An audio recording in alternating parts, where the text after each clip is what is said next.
നമ്മക്ക് താങ്ങണ 2 or 3 തൊഴിൽ പഠിക്കണം. എന്നിട്ട് എന്ത് ചെയ്യണം? ആദ്യം കിട്ടുന്ന ജോലിക്കാട് കയറുക. ആദ്യം ഏത് ജോലിയാണ് അതിന് കയറുക. ആട് വിസയാണ്, ആട് വിസക്കാട് പോവന്നെ. നബി സല്ലല്ലാഹു അലൈഹി വസല്ലം ആദ്യം ചെയ്ത ജോലി അത് ആട് നോക്കലല്ലേ, പിന്നല്ലേ കച്ചവടത്തേക്ക് ഇറങ്ങിയത്. അപ്പൊ ഞാനിവിടെ ഒരു കോഴ്സ് പാസ്സായിട്ടുണ്ട്, അതിൽ ജോലി കിട്ടണമെന്നേ ഇറങ്ങുള്ളൂ പറഞ്ഞ് നിന്നാൽ ആ നിൽക്കണോടത്ത് നിൽക്കാം, ഇറങ്ങലുണ്ടാവില്ല. എല്ലാവരും അങ്ങനെയാണ്. ചെറിയ ജോലി തുടങ്ങി അവിടുന്ന് ഇങ്ങനെ ഘട്ടം ഘട്ടമായിട്ട് പോകല. കോണിമക്കൂടെ കയറാൻ പഠിക്കണം, ലിഫ്റ്റിന് കയറാൻ നിൽക്കരുത്, എന്നാലേ പുരോഗതി ഉണ്ടാവും. ലിഫ്റ്റിന് കയറി ആ പോണ അതേ സ്പീഡിൽ തന്നെ താഴോട്ട് പോരുകയും ചെയ്യും. കോണിമക്കൂടെ കയറിയാൽ അങ്ങനെയല്ല, അതിന് ഒരു പിടുത്തുണ്ടാവും. അപ്പൊ നമ്മൾ കിട്ടുന്ന ഒരു ജോലിയിൽ ആദ്യം കയറി, ഇവൻ പണിക്ക് പോണവനാണ്, അവൻ തിരക്കടില്ല, ഓൻ എന്തെങ്കിലും പറ്റും എന്ന് ആർക്കെങ്കിലും തോന്നുമ്പോഴേ നമ്മളെ വേറെ പണിക്ക് പിന്നെ വിളിക്കുക. പോകാതെ ഞാൻ പഠിച്ചത് എന്നെ കിട്ടണം എന്ന് പറഞ്ഞ് കാത്തു നിന്നാൽ നിങ്ങൾക്ക് ജോലി കിട്ടലുണ്ടാവില്ല. അതുകൊണ്ട് എൻ്റെ പ്രിയപ്പെട്ട ചെറുപ്പക്കാരോട് പറയാനുള്ളത്, നമ്മൾ ജോലി പഠിക്കുകയും എന്തെങ്കിലും ഒരു തൊഴിലിലേക്ക് വേഗം പ്രവേശിക്കുകയും ചെയ്യണം. ആയുസ് നമ്മളെ കാത്തുക്കൂല. അത് ഏത് ജോലിയും നമുക്ക് ചെയ്യാം. അഷ്റഫുൽ ഖൽഖ് സ്വല്ലല്ലാഹു അലൈഹി വസല്ലമ തങ്ങൾ പറഞ്ഞല്ലോ, കാന സക്കരിയ അലൈഹിസ്സലാത്തു വസ്സലാമു നജ്ജാറാ. ഇമാം മുസ്ലിം റിപ്പോർട്ട് ചെയ്ത ഹദീസിൽ കാണാം, സക്കരിയ നബി അലൈഹിസ്സലാം ആശാരിപ്പണിക്കാരനായിരുന്നു. പ്രവാചകന്മാരെടുത്ത ജോലിയാണ് ആശാരിപ്പണി. അത് ഏതെങ്കിലും വർഗത്തിനോ മതത്തിനോ ജാതിക്കോ ഒന്നും തീരെഴുതപ്പെട്ട ജോലിയല്ല. അതേപോലെ മഹാനായ സയ്യിദുന ദാവൂദ് നബി അലൈഹിസ്സലാം കൊല്ലപ്പണിക്കാരനായിരുന്നു. ഇരുമ്പ് കൊണ്ട് ആയുധങ്ങൾ നിർമ്മിക്കുന്ന ജോലിക്കാരനായിരുന്നു ദാവൂദ് നബി അലൈഹിസ്സലാം. മുഹമ്മദ് മുസ്തഫ സ്വല്ലല്ലാഹു അലൈഹി വസല്ലം തങ്ങൾ കച്ചവടക്കാരനായിരുന്നു. വ്യത്യസ്തമായ ജോലി, അതൊക്കെ നമ്മൾക്ക് സ്വീകരിക്കാം. അങ്ങനെ 1 or 2 ജോലി പഠിച്ച് വേഗം ജോലിയിൽ പ്രവേശിക്കും. തൊഴിലെടുക്കുന്നവനോട് അള്ളാഹുവിന് വലിയ ഇഷ്ടമാണ്.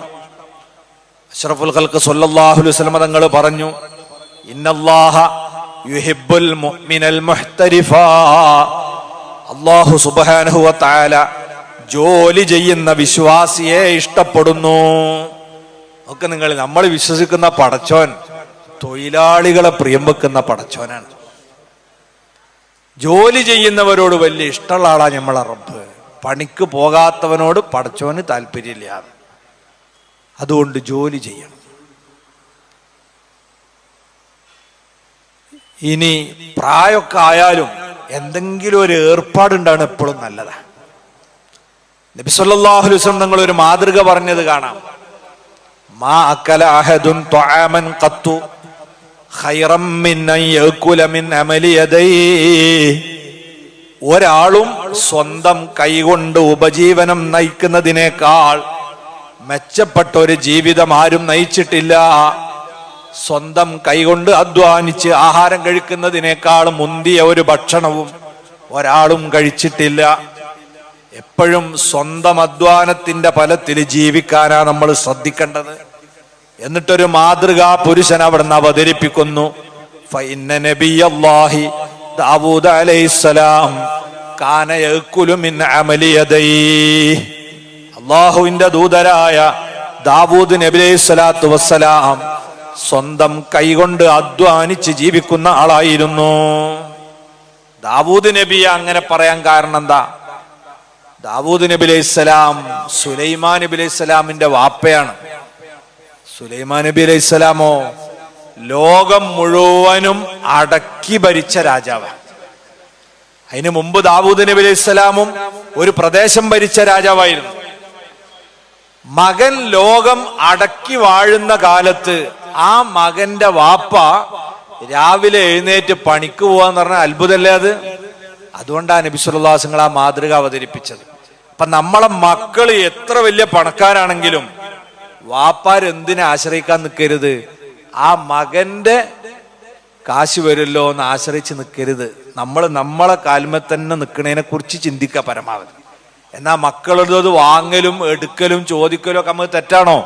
അല്ല, മക്കളും അവരെ സമ്പാദ്യവും നമ്മുടേതാണ് എന്നാ. ഇനി യാതൊരു വിരോധവുമില്ല. പക്ഷേ അങ്ങോട്ടൊന്നും പോവാതെ നമ്മൾ മരിക്കണരെ സ്വന്തം കാലുമേൽ നിൽക്കുക, ആ ഒരു മനസ്സാണ് നമുക്കുണ്ടാകേണ്ടത്. അതുകൊണ്ട് ജോലി ചെയ്യാൻ പറ്റുന്ന കാലത്തോളം എന്തെങ്കിലും ഒരു ഏർപ്പാട് നമ്മളെ ഉപജീവനത്തിനുള്ളത് നമ്മൾ നടത്തിക്കൊണ്ടു പോവുക. അങ്ങനെ പണിയെടുക്കുന്നവരോടാണ് അള്ളാഹുവിന് താല്പര്യമുള്ളത്. ഇനി നമ്മൾ ശ്രദ്ധിക്കേണ്ടത്, ഈ ജോലി ചെയ്യാതെ അധ്വാനിക്കേണ്ട സമയത്ത് പണിയെടുക്കാതെ പിന്നീട് പെണ്ണ് കെട്ടി 5-6 മക്കളായി ഓലെ കെട്ടിക്കാൻ നോക്കുന്ന സമയത്ത് കയ്യിലൊരു ഈപ്പിയില്ല, പിന്നെ റസീറ്റ് അടിച്ചിറങ്ങ. സുബ്ഹാനല്ലാഹ്. അള്ളാഹിന്റെ റസൂൽ സ്വല്ലല്ലാഹു അലൈഹി വസല്ലമ പറഞ്ഞു, നിങ്ങൾ ഒരിക്കലും യാചന ശീലിച്ചു പോകരുത്. ഇന്നസ്സായില യഅതി യൗമൽ ഖിയാമ ലൈസ ഫീ വജ്ഹിഹി മുസ്അത്തു ലഹ്മിൻ. യാചന ശീലിച്ച മനുഷ്യൻ നാളെ പരലോകത്ത് വരുമ്പോൾ അവന്റെ മുഖത്ത് മാംസത്തിന്റെ ഒരൽപ്പം പോലും ബാക്കിയുണ്ടാവൂല.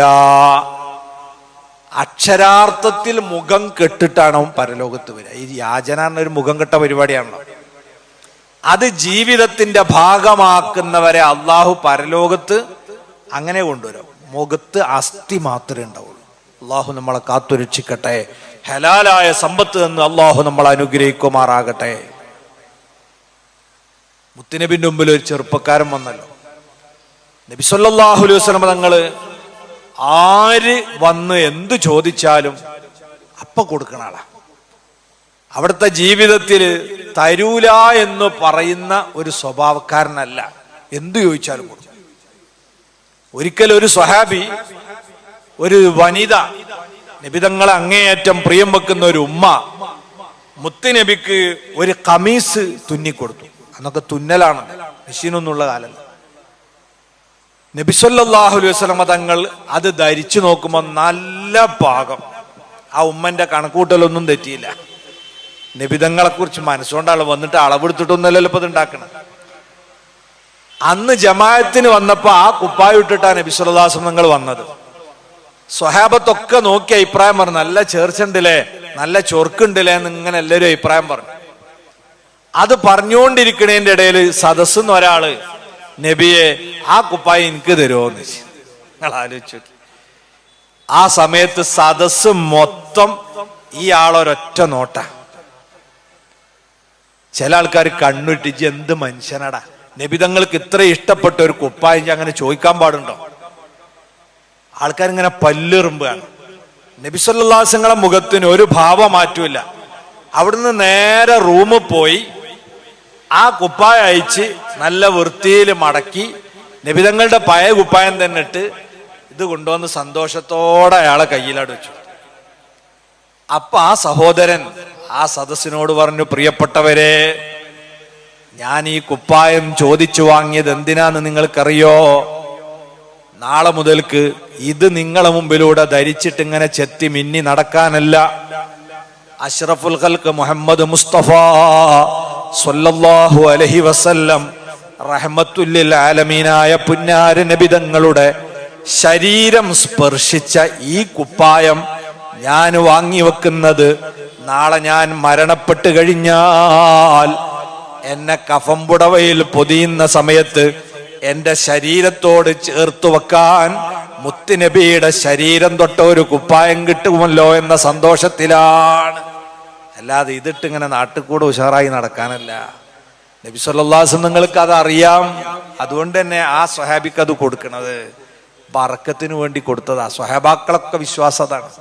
റസൂലുള്ളാഹി തങ്ങളെ ശരീരം തൊട്ടൊരു സാധനം എന്റെ ശരീരത്തിലുണ്ടായ എനിക്ക് ഖബറിന്റെ അദാബ് വരൂല എന്ന് അവരെ വിശ്വാസമാണ്. നബി തങ്ങൾ ആ വിശ്വാസത്തെ അംഗീകരിച്ച് കൊടുക്കണം. അങ്ങനെ കൊടുക്കണ നബി തങ്ങളോട് ഒരു ചെറുപ്പക്കാരൻ വന്ന് പറയാ, നബിയെ എന്തെങ്കിലും തരണം. കണ്ടാല് നല്ല ജോലി ചെയ്യാനുള്ള തടിയും വണ്ണും ആരോഗ്യമൊക്കെ ഉണ്ട്. അപ്പൊ നബി തങ്ങൾ ചോദിച്ചു, എൻ്റെ അടുത്ത് ഒന്നുമില്ല ചോദിച്ചു. ഒന്നുമില്ല. എന്നാ പൊരയിൽ എന്തെങ്കിലും ഉണ്ടോ ചോദിച്ചു. പൊരയിലൊരു കമ്പിളിപ്പുതപ്പുണ്ട്, എന്നാ എടുത്തുണ്ടാകും. പൊരേ പറഞ്ഞത് കൊണ്ടുവരിപ്പിച്ചു. എന്നിട്ട് പള്ളിയിൽ നിന്ന് ലേലം ചെയ്തു. ഇതാരെടുക്ക? ഒരാൾ പറഞ്ഞു 1 ദിർഹമിന് ഞാൻ തരൂല എന്ന് പറഞ്ഞു. എന്നാ 2 ദിർഹമിന് ഞാൻ എന്ന് പറഞ്ഞു വേറൊരാൾ. എന്നാ പിടിച്ചോ പറഞ്ഞു. അങ്ങനെ 2 ദിർഹമിന് അത് കൊടുത്ത് ഇദ്ദേഹത്തെ ഏൽപ്പിക്കുകയാണ്. അതാ 1 ദിർഹം കൊണ്ട് നിങ്ങൾ പോയിട്ട് എന്ത് വേണം, നിങ്ങളെ വീട്ടിലേക്ക് ആവശ്യമുള്ള സാധനങ്ങളൊക്കെ വാങ്ങും. 1 ദിർഹം കൊണ്ട് 1 കോടാലിയും വാങ്ങും. എന്നിട്ട് ഇങ്ങോട്ട് വരുന്നു. പറഞ്ഞ മാതിരി അദ്ദേഹം ചെയ്തു. നബി സല്ലല്ലാഹു അലൈഹി വസല്ലം നിങ്ങൾ അവിടുത്തെ ബർക്കത്താക്കപ്പെട്ട കൈകൊണ്ട് ഒരു താഴെ ഉണ്ടാക്കി ഈ കോടാലിക്ക് പിടിയിട്ട് കൊടുത്തിട്ട് കയ്യോടെ ഏൽപ്പിച്ചു കൊടുത്തിട്ട് പറഞ്ഞു, പുറമ്പോക്ക് ഭൂമിയിൽ പോയി വിറക് വെട്ടുക, മാർക്കറ്റ് കൊണ്ടുപോയി വിൽക്കുക. വിറ്റിട്ട് ചെയ്യേണ്ടതാ നബി നിങ്ങൾ പ്രത്യേകം പറഞ്ഞത്. അത് അങ്ങനെ തന്നെ തീർക്കരുത്. പകുതിക്ക് വീട്ടിലേക്കുള്ള ചെലവിനുള്ള സാധനം വാങ്ങുക, പകുതി സൂക്ഷിച്ച് സമ്പാദിക്കുക. നമുക്കൊക്കെ ഒരു പാടാ. കുറേ ആൾക്കാരുണ്ട്, പ്രത്യേകിച്ച് കടപ്പുറ ഏരിയയിലൊക്കെ ഉള്ള ആൾക്കാർ ചില സമയത്ത് നല്ലോണം മീൻ കിട്ടൂലേ, അപ്പൊ ഒരൊറ്റ അടിപൊളിയ. പിന്നെ മീൻ കിട്ടാതായാലോ പിന്നെ ഇല്ലാത്ത മൈരു തീർക്കുക. അങ്ങനെ ആവരുത്. നമ്മളെ സമ്പാദ്യം നമ്മൾ അങ്ങനെ തന്നെ ചെലവാക്കാൻ പാടില്ല. ഒരു വിഹിതം എപ്പോഴും എന്ത് ചെയ്യണം, സമ്പാദിച്ചു വെക്കുന്ന ശീലമുണ്ടാകണം. ഈ സ്വഹാബി അദ്ദേഹം പണിക്ക് പോയി, ആദ്യമായിട്ട് പണിക്കുക. മറ്റു ശീലം കയ്യാട്ടല. അത് മാറ്റി വിറക് വെട്ടാൻ പോയി, ചന്തയിൽ കൊണ്ടുപോയി വിറ്റു. ഇന്നത്തെ വിറക് വിറ്റിട്ട് 2 വെള്ളി നാണയം കിട്ടി. അദ്ദേഹം 1 വെള്ളി നാണയത്തിന് വീട്ടിലേക്കുള്ള ചരക്കുകളൊക്കെ വാങ്ങുകയാണ്. വല്ലാത്തൊരു സന്തോഷം. സ്വന്തം അധ്വാനത്തിന്റെ ഫലം കൊണ്ട് മക്കൾക്കും ഭാര്യമാർക്കും ആഹാരത്തിനുള്ളത് വാങ്ങിക്കൊണ്ടുപോകുമ്പോൾ അതൊരു വല്ലാത്ത മധുരമാണ്. 1 ദിർഹം അയാൾ സൂക്ഷിച്ചു വെക്കുകയാണ്. ജോലി തുടർന്നു. നബിതങ്ങളെ നിർദ്ദേശമനുസരിച്ച് 15 ദിവസം കഴിഞ്ഞ് പുന്നാര നബിതങ്ങളത്തേക്ക് തിരിച്ചു ചെന്നു. അദ്ദേഹം പറഞ്ഞു, നബിയേ, ഇപ്പോൾ ഞാനിതാ 15 വെള്ളി നാണയങ്ങളുടെ മുതലാളിയാകുന്നു. ഇങ്ങനെയാണ് നബിതങ്ങള് യാചന നിർത്തിച്ച് തൊഴിലെടുക്കാൻ വേണ്ടി പരിശീലിപ്പ്. ഇനി നമുക്കൊക്കെ പാടാ. നമ്മളൊക്കെ എടുത്ത് പല ആൾക്കാരും വരലില്ല. അപ്പൊ ഒന്നിക്ക് നമ്മൾ ചീത്ത പറയും, എന്തായാലും പാടില്ല. ഫഅമ്മസ്സായില ഫലാ തൻഹർന, ചോദിച്ചു വരുന്നവനെ ചീത്ത വിളിക്കാനൊന്നും പാടില്ല. പറ്റുമെങ്കിൽ എന്തേലും കൊടുക്കുക, അല്ലെങ്കിൽ നല്ല വർത്താനം പറയാം. അതല്ല, നബി സല്ലല്ലാഹു അലൈഹി വസല്ലം ചെയ്തതുപോലെ ചെയ്യലാണ് ഏറ്റവും നല്ലത്. ജോലി എന്തെങ്കിലും എടുക്കാൻ പറ്റിയ ആളാണെങ്കിൽ അതിനെക്കുറിച്ച് ആലോചിച്ച് ഇയാളെ സ്വന്തം കാലുമേൽ നിർത്താൻ നമ്മൾക്ക് എന്ത് ചെയ്യാൻ പറ്റുമെന്ന് ചിന്തിക്കുക. ഏത് മനുഷ്യനും എന്തെങ്കിലുമൊക്കെ ചെയ്യാൻ കഴിയും. നമ്മൾ കാണുന്നില്ല, ഭിന്നശേഷിക്കാരായ ആളുകളൊക്കെ അത്ഭുതം സൃഷ്ടിക്കുന്നുണ്ട്. അപ്പൊ അവരെ ഏതെങ്കിലും ഒരു വഴിയിലേക്ക് തിരിച്ചു വിട്ടുകൊടുത്ത് യാചനയിൽ നിന്ന് പിന്തിരിപ്പിച്ച് അവരുടെ കർമ്മശേഷിയെ അവരെ ജീവിതോപാധി കണ്ടെത്താനുള്ള മാർഗത്തിനായി ഉപയോഗിക്കാൻ നമ്മൾ പരിശീലനം കൊടുക്കണം. അങ്ങനെ നമ്മൾ വേണം. അങ്ങനെ ചെയ്യാതിരുന്നാൽ ജീവിതത്തിന്റെ ആവശ്യങ്ങൾ വരുമ്പോൾ മറ്റുള്ളവരുടെ മുമ്പിൽ യാചിച്ചിറങ്ങേണ്ടി വരും. അള്ളാഹു നമ്മളെ കാത്തുരക്ഷിക്കുമാറാകട്ടെ. അപ്പൊ നമ്മൾ സമ്പാദിക്കുക